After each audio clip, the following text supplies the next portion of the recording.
Howdy gang, boys and girls and friends and lovers. This is an absolute true story. This.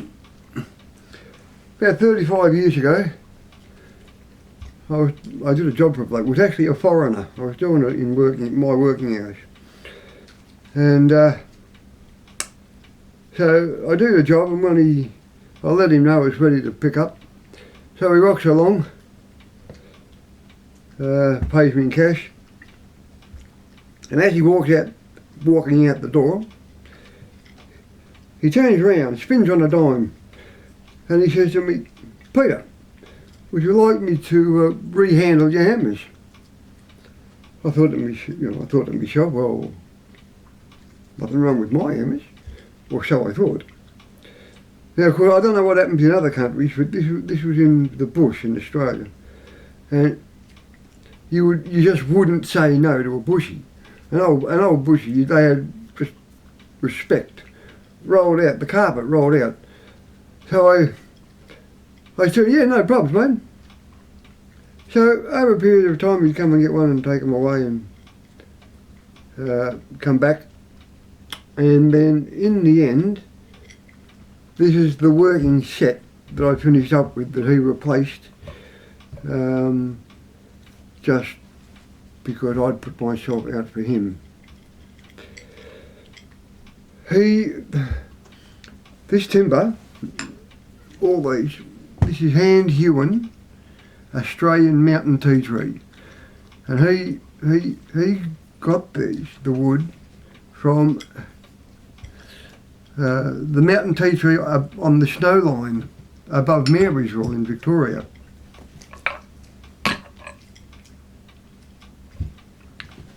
So they're all got the lead wedges, mountain tea tree. I've linseed oiled them, regularly over the years. They've never moved from their set, not once, never moved from the set that he set them at.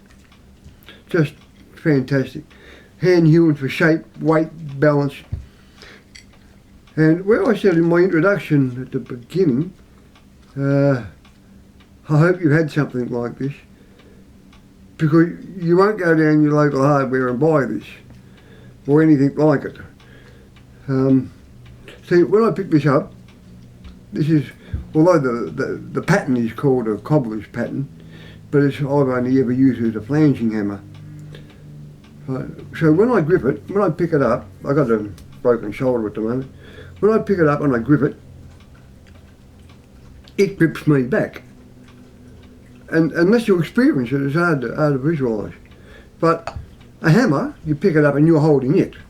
When you pick these up, they grip you back. So you're gripping it and it's gripping you.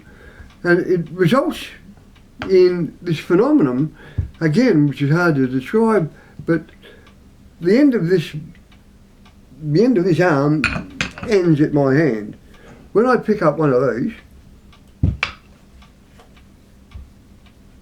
right, in my neurological control in my brain, my hand now ends there, right, as an extension of me by the grip.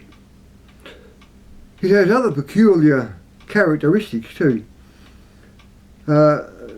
Impact dissipation, which with hammers, especially cheaper hammers, impact dissipation occurs in the head and can move into your work site, creating your hammer to jump around a bit, or it can come back up the handle into your hand. Right? The impact dissipation with these handles occurs on the hammer face. Right? It's like a magic plane, and the dissipation is a form of energy that sits between the face and your work, and it becomes usable. In terms of the power you need the depth of what you're trying to do with it on the job.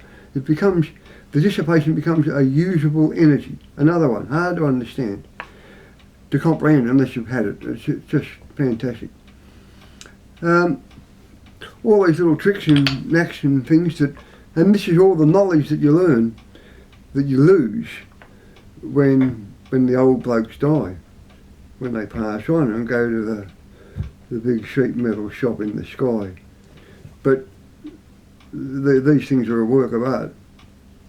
It's a work of art.